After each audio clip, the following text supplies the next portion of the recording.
Le cinquième ingrédient clé du concept de capital et de capitalisme est donc la compétition. Il est relativement intuitif à comprendre et il est vraiment intrinsèque au processus de développement capitaliste. En effet, que ce soit du point de vue de l'investisseur à la recherche d'opportunités plus rentables ou des actionnaires et de leurs managers à la recherche de plus de profits vis-à-vis des concurrents, la compétition et la recherche de rendement croissant est au cœur du système. Et donc, il ne s'agit pas de dire que tous les capitalistes sont intrinsèquement cupides. Cette cupidité est en fait en partie une conséquence du processus de compétition. En effet, idéologiquement, mais surtout matériellement, il n'y a en général pas le choix. C'est une sorte de course frénétique au profit dans laquelle il faut s'adapter ou périr à cause de compétiteurs plus performants. Des compétiteurs plus efficaces pourraient produire la même marchandise à un coût plus bas, ce qui conduira les clients à s'approvisionner ailleurs, et donc le perdant verra ses parts de marché fondre, jusqu'à devoir décroître environ des employés, voire même faire faillite. A noter que ce couteau sous la gorge permanent ressenti par beaucoup d'entrepreneurs, notamment des petites entreprises, est souvent augmenté par le fait que la plupart des entreprises ont des dettes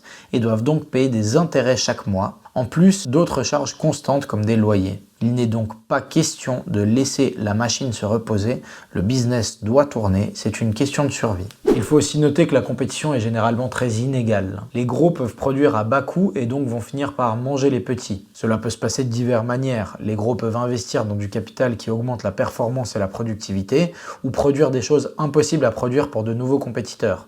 Par exemple, un petit producteur de confiture ne pourra pas longtemps rester en compétition face à des géants industriels qui utilisent des machines ultra performantes, sauf si les clients choisissent volontairement, bien entendu, les produits faits maison. Ce qui peut marcher pour un cas comme la confiture, mais plus difficilement pour des choses comme un moteur ou du béton ou d'autres produits pour lesquels les facteurs affectifs n'ont aucun poids face aux arguments des prix.